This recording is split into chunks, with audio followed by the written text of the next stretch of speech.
Hi guys, I hope everyone's doing well today. I'm in the house by myself. A guy with six with 6 children is rarely ever in his house by himself. I'm not working right now, so that explains why I am at home. I should say I'm always working, but I don't have a paid job. I'm always working. I'm writing a lot, and I would really appreciate if my fans, my viewers, could bear that in mind. I'm writing a couple books. I'm always writing books, and hopefully they'll be done soon. One of them will be done very shortly. Another one will be done not too long after that. And I'm got more ideas in the pipe, and I've got a lot of half finished books too. So anyway, I do work a lot, and as you know, I make videos as frequently as possibly can. So please bear that in mind. I love doing this. I love talking about the things that I have learned over the years. And as you know, as I've said, I've got a PhD in theology. And my interests now are primarily directed at literature, which is cool, and which is, still carries forward my formal training in theology. Of course it does. Everything blends everything together. So today I want to talk about something that's been on my mind for a while. I was debating whether to call this things that I would tell my children or things that I will tell my children about dating, sex, marriage, all that stuff. And as you know, I've been writing a bit about this topic. I watch videos on this stuff all the time. I've read a lot. I'm no expert. This is not my training. I'm not a counselor. I'm not a psychiatrist, psychologist, social worker, anything like that. I'm a father, and I'm a pretty smart guy. So that little buzzing you might hear in the background is my air conditioner. It's roasting here today. It's not that it's so hot, it's super humid. See this, I got this fan here, and I usually keep that on too, but I think maybe that would be a bit too much noise, background noise for you guys. See the sacrifices I make for you to have quality video content. Anyway, so things that I want to tell my kids about sex and blah blah blah. Now, my kids range from 20 years of age to 7 years of age, and 4 girls, 2 boys, and the boys are spread out. The boy's the oldest, and boy's one of the middles. So obviously there's different things you would tell girls, different things you tell boys, and that's funny is that I generally tell my wife that I will encourage the girls to get married, but I won't encourage my boys to get married. And that is because of the current state of affairs, the way that the law is, our social values, that I don't think marriage is of any benefit to a man. It's too risky.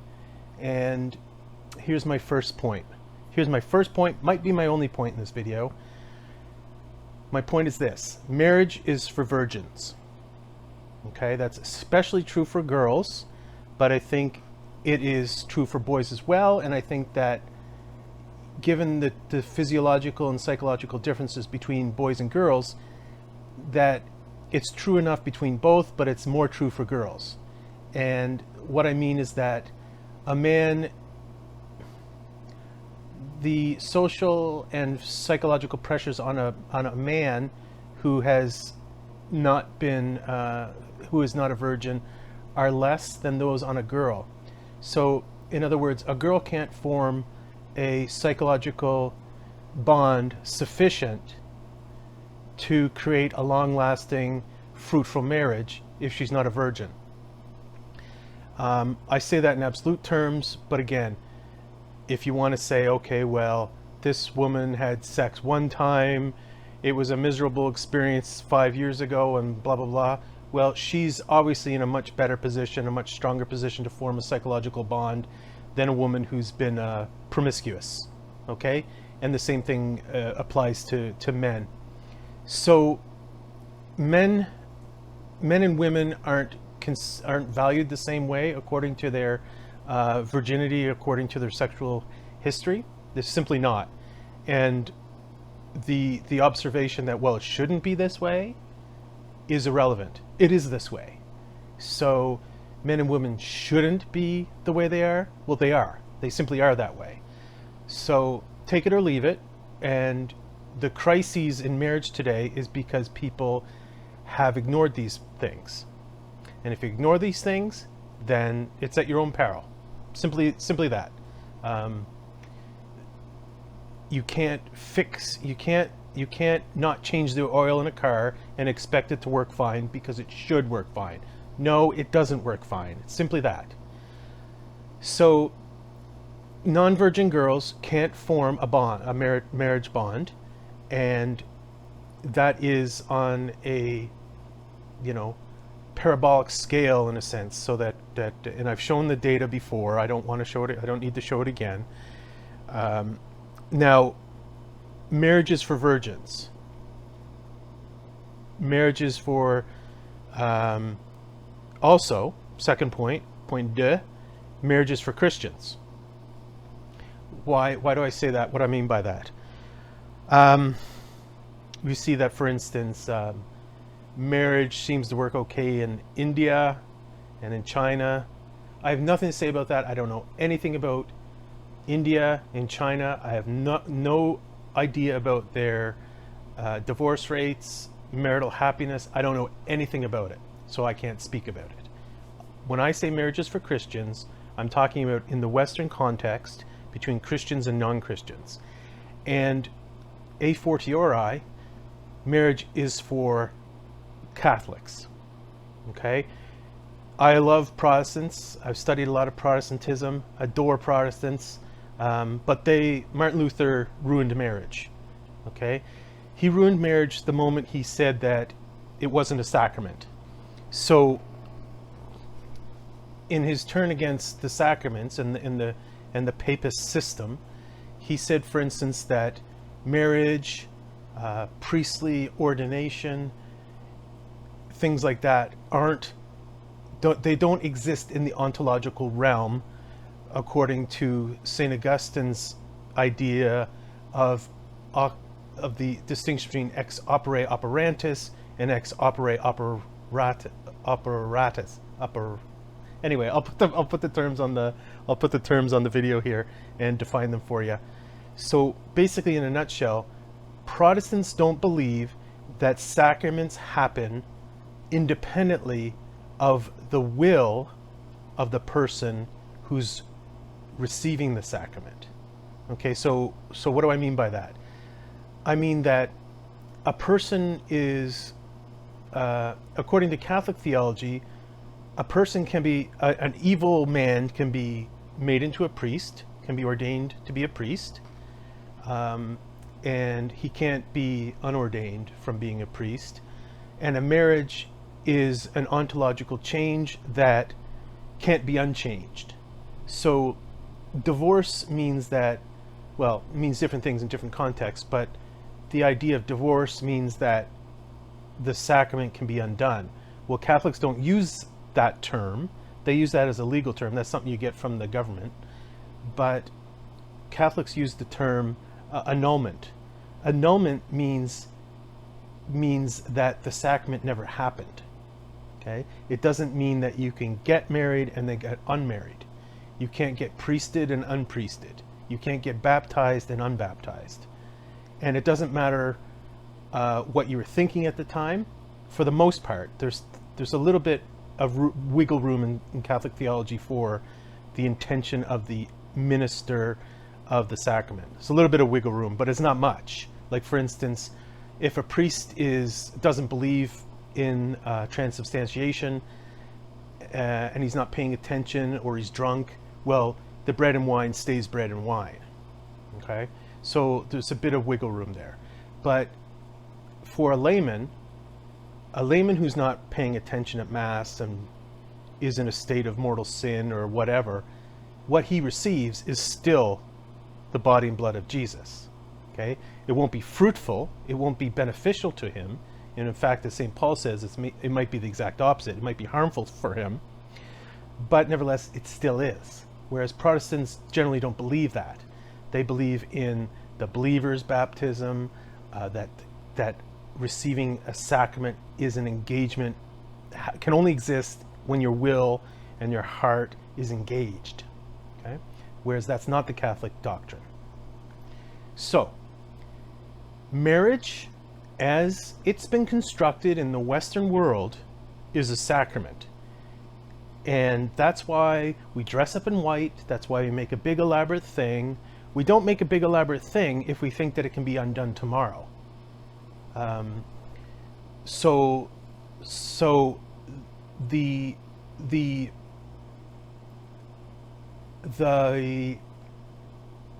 stubborn refusal to realize that marriage is what marriage was, that a couple who, don't believe, believe that they can get divorced in 2 minutes is the same thing as what Catholics or Orthodox Christians do who believe in a sacrament. Those are apples and oranges. They're not talking about the same thing. Okay? So if you believe marriage is a sacrament, think about it clearly. It's an irrevocable, unchangeable thing. And what does that mean? Well, for a point of comparison, when you're born into a family, your parents have authority over you. That falls under the rubric of the 10 Commandments. It's a special thing, and you can't undo it because you don't like what your father's saying. Okay? So the same thing with marriage. Marriage is a bond.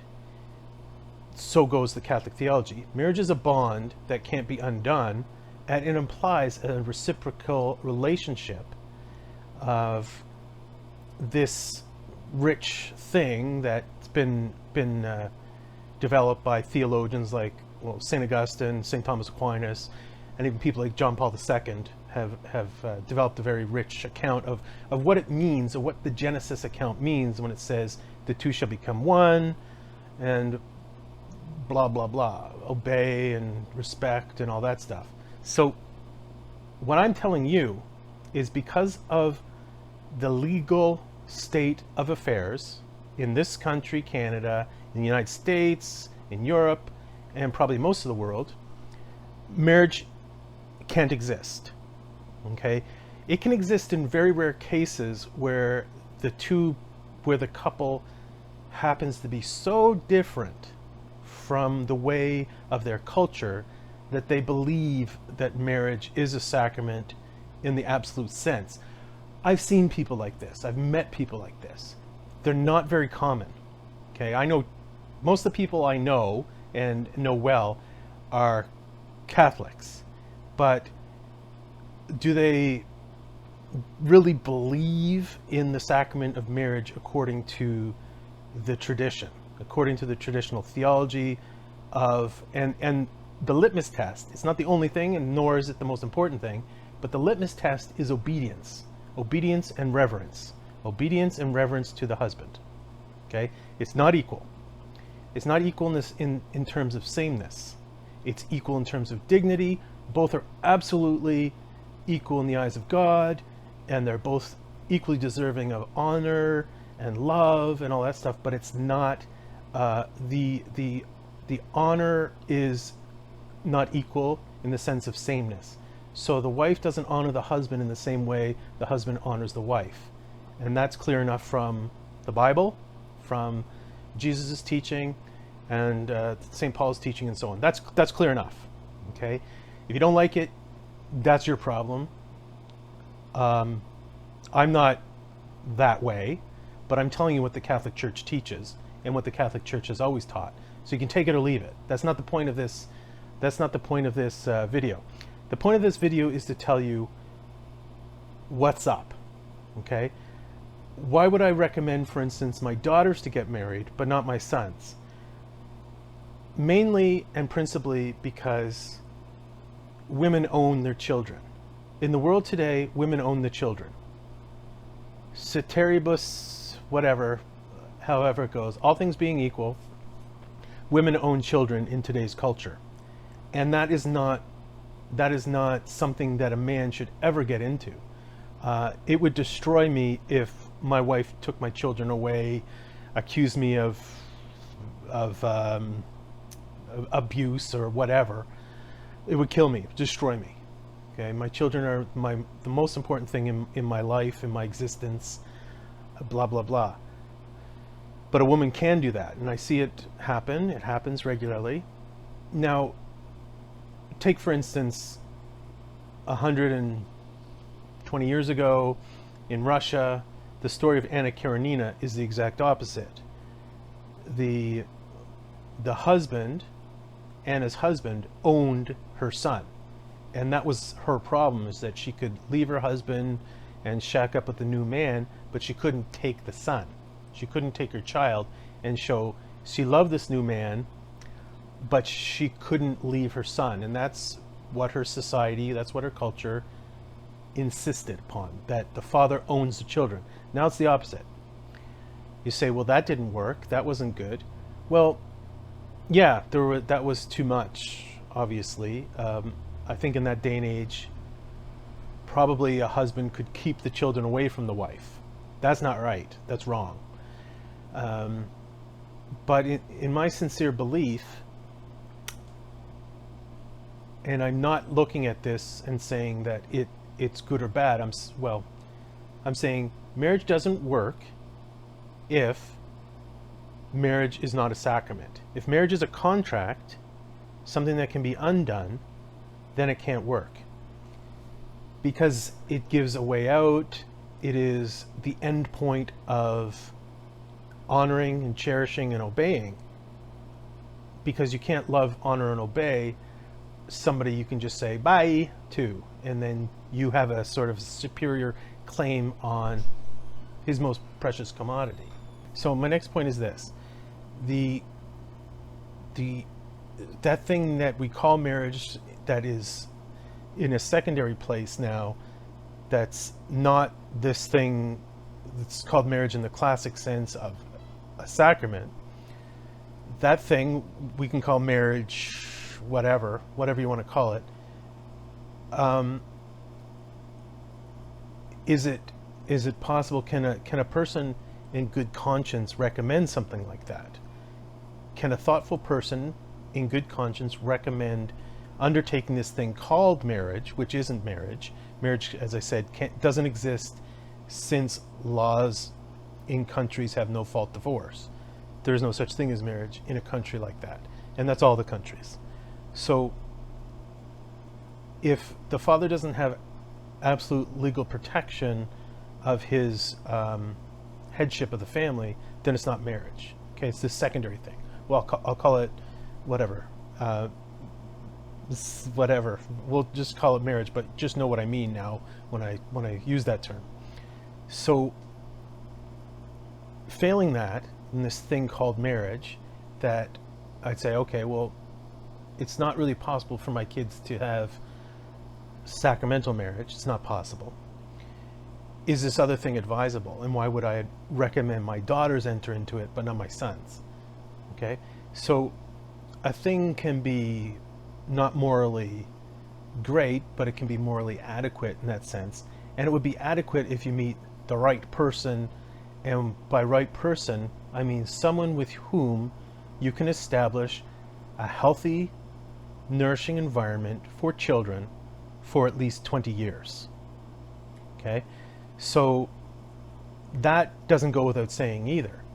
But, you know, when 50% or more marriages don't last, and what I'm going to say is there's a very strong difference here, and the distinction I'll make between a marriage for sake of child rearing and what happens outside of that. So what happens if the couple's infertile, or what happens when the kids grow up and move out. Those are two different things. So if someone were to ask me, should I marry this person? I love this person. This person is a nice person, blah, blah, blah, blah, blah. The way I'll be looking at it is knowing my child, who they are and what they're like, their strengths and weaknesses, you have to know something about this other person and say, well, these two together can form a wholesome environment for 20 years. Forming a wholesome environment for 50 years is different. 20 years is something that is the difference between a war and a just war. No war is good, but a just war is the best you can make of a bad situation. Okay, so the only marriage one should ever undertake is a sacramental marriage, but failing that, a healthy marriage that can create a nourishing environment for 20 years is your next best thing. Okay, peace is better than war, and a just war is better than an unjust war. I hope you follow my analogy here. So in that case, then it's a question of the compatibility, the mutual gifts, and the compatibility and all that. So there's obviously a lot of things that come into play with that, and looking at it from a non-sacramental perspective, someone like me who's very conscious of the pitfalls of all this, and divorce is just one of them, and the looming threat of separation and all this, and sexual history is just one, and one very important thing that our culture ignores to its own detriment. Questions of financial whatever, viability. These are important questions, and ultimately, if the couple is compatible and able to bring love and harmony with each other, then they're likely able to bring that nourishment that to children they have. Not always, but usually. So the moral question is, can I create a wholesome environment to a child? That's a moral question. It'd be immoral to create an unwholesome, harmful environment to a child. Simple as that. That's a moral question. The difference between, like, for instance, giving a ride to a child when you're inebriated is immoral. Giving a ride to a child when you know your car is unsafe, the brakes don't work, whatever, that's immoral. Okay? So in that case, then you got to get down to the nitty-gritty and say, okay, what's good about this situation and what's not good about this situation. And in this day and age as well, I said that there's no sacramental marriages, and by no I mean, 1 in a million in today's society. Then we have something else and say, okay, who's able to have this set up this healthy environment? And I would say that given the results, given the rise of things like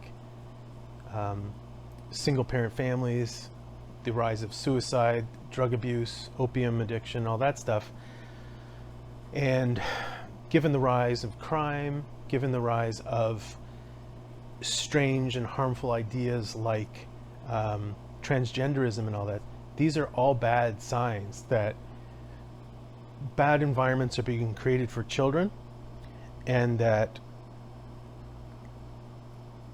the ability to provide a wholesome environment in which to raise children is rarer than we think. Okay. Now, this might be my last thing I'll talk about. I'm not sure. Maybe something else will jump into my mind.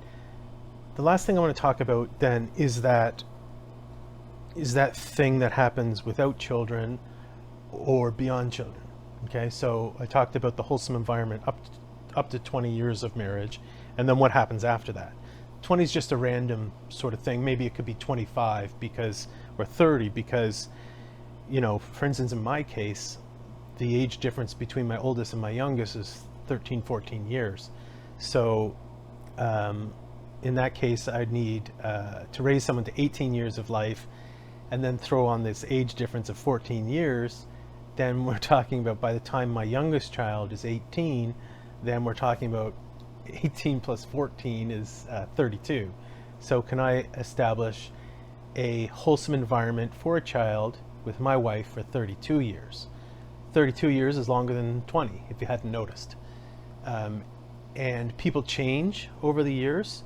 I'm not the person I was when I got married at 24. I'm 46 now.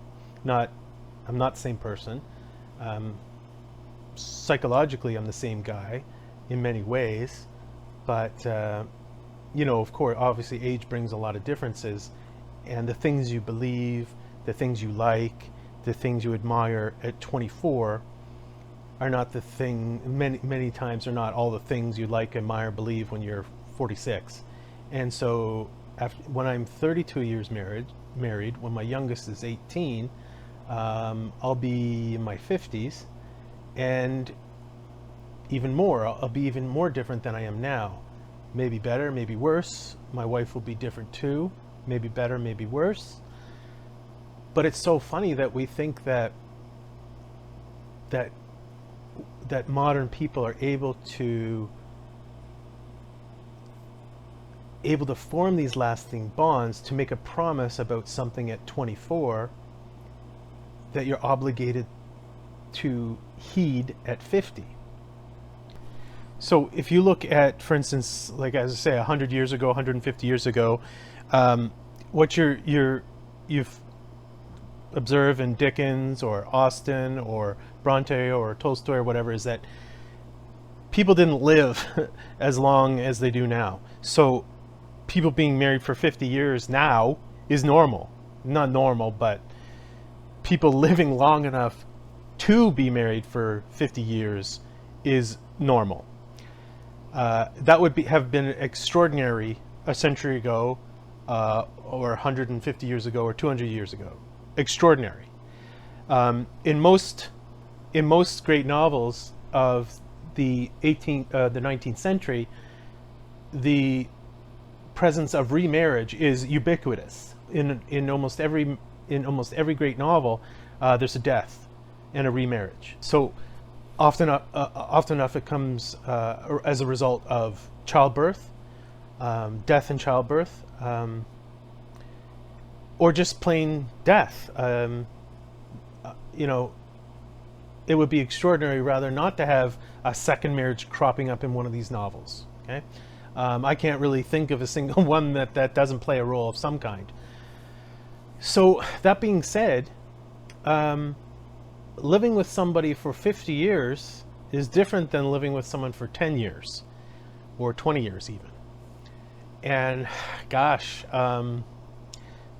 talking about the union of men and women today versus 100 years ago, you're not even talking about the same subject. Okay, that boat has sailed.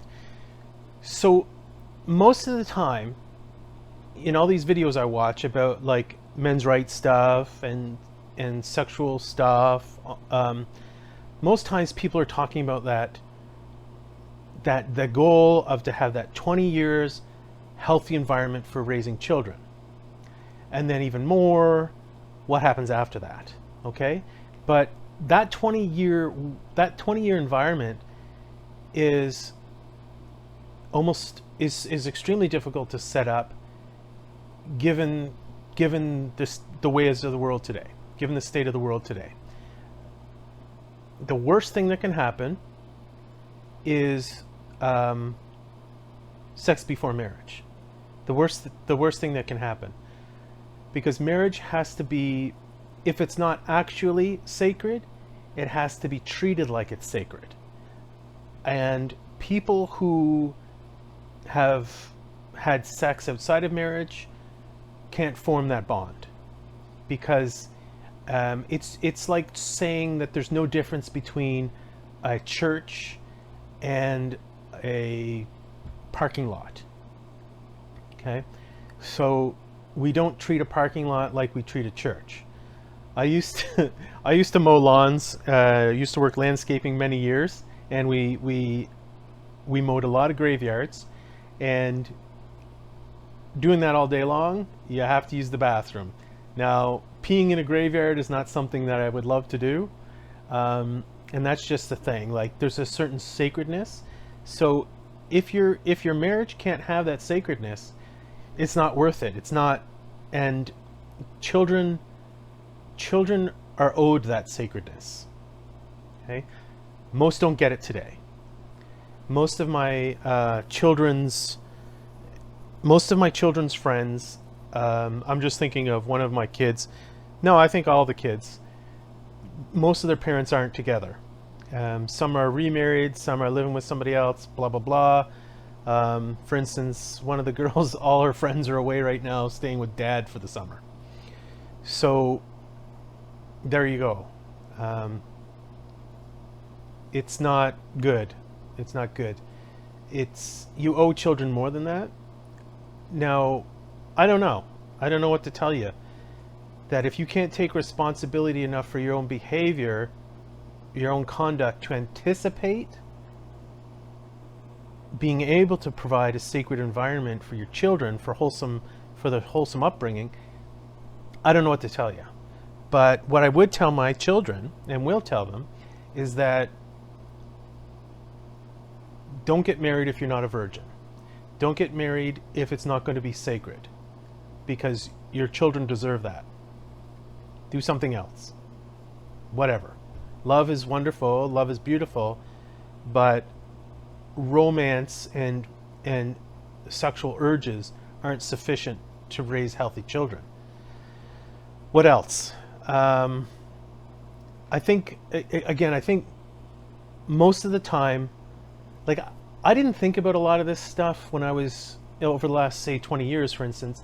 I didn't think about it a lot because I knew that most people weren't able to, as a strong Catholic, I didn't think about people who weren't Catholic, who weren't doing things the right way. I just assumed that all the problems of the world were because they weren't following Jesus and weren't following the church's teaching. So I never really thought much about it. I didn't look very much into it. So what is it then? Okay, so I mean, I used to teach at a very Catholic college and so on, and the young people were very faithful, very committed to their religion, and so they were doing the best they could. They didn't believe in sex before marriage and all that stuff. I mean, they had their own problems, their own limitations, their own handicaps, but they didn't have that one, generally speaking. So as a Catholic and in a strong Catholic environment, that's the only thing you think about is, are people having sex before marriage? You're not thinking about all the other things that need to be in place. And I've seen marriages fall apart of Catholics, of strong Catholics, who were virgins when they got married. It's because they pulled in all the other parts of the non-sacred world. Okay, the wives didn't honor their husbands in that sense as above them. Okay, that's a big thing. And how can they, when that's the world? Every modern woman is a feminist. I always say that. Every modern woman is a feminist, not by conscious deliberation, but because they believe things that didn't come from a Christian background. They believe they have ideas about the relationship between men and women and the identity and characteristics of men and women that don't come from a Christian background. And if it's not from a Christian background, it's not marriage. Okay? Marriage in the West is built on, comes from, is established on, and dependent on a Catholic sacramental notion. You can't throw out the bathwater without the baby. You can't eat the cake and have it too. So you can't say, I reject X, Y, and Z about Christianity, but I still want to have a marriage. It doesn't work that way. You can't. And that's the basic fundamental thing. And you say, well, the idea of Christian sacramental marriage is based upon, as Jesus says, the love of Christ for the church. Okay, and that's spelled out in Ephesians 5 of St. Paul's letter. I'm not saying it's true, I'm not saying it's good, I'm not saying anything, but I'm saying you don't have marriage if you don't have that. You can have something else. Will that something else be sufficient? I don't know. But that's what most of the YouTube videos, most of the men's rights people talk about, is how do you get the best out of that something else?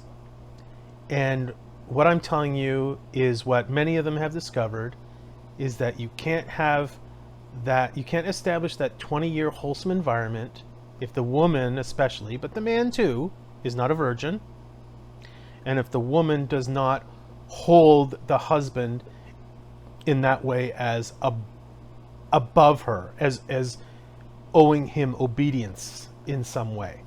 Take it or leave it. If you don't like it, great. But the thing is, it'll be a miracle if you can establish a wholesome environment for a child for 20 years without it. That's all I'm saying. Take it or leave it. Probably most of you will leave it, because love is love and romance is powerful. The throbbing loins are powerful. And you know what? I used to be in my 20s too. And I didn't listen to the wisdom of my elders. And you can't build on sand. All right. Man, I enjoyed talking about this, but I know that there's so much more that needs to be said. And I'd love to answer questions and so on, because, you know, I care about people and I want them to be happy and healthy and wholesome. I don't want to just win in a debate. I don't care about that. Okay? So if you have any questions, I would love to hear them. And you're not going to get from me, I'm not this way anymore. 10 years ago I was, 20 years ago I was. I'm not an arguer. If you don't agree with me, I don't care. As I always say, I don't agree with myself half of the time, or more than half the time. I don't care. I just want people to be healthy and happy. Anyway, thanks for listening, and I would definitely do more videos if people have specific questions on this topic they would like me to deal with. Share my 2 cents. And that's all I got, is my 2 cents. Anyway, thanks so much, guys, and I'll talk to you.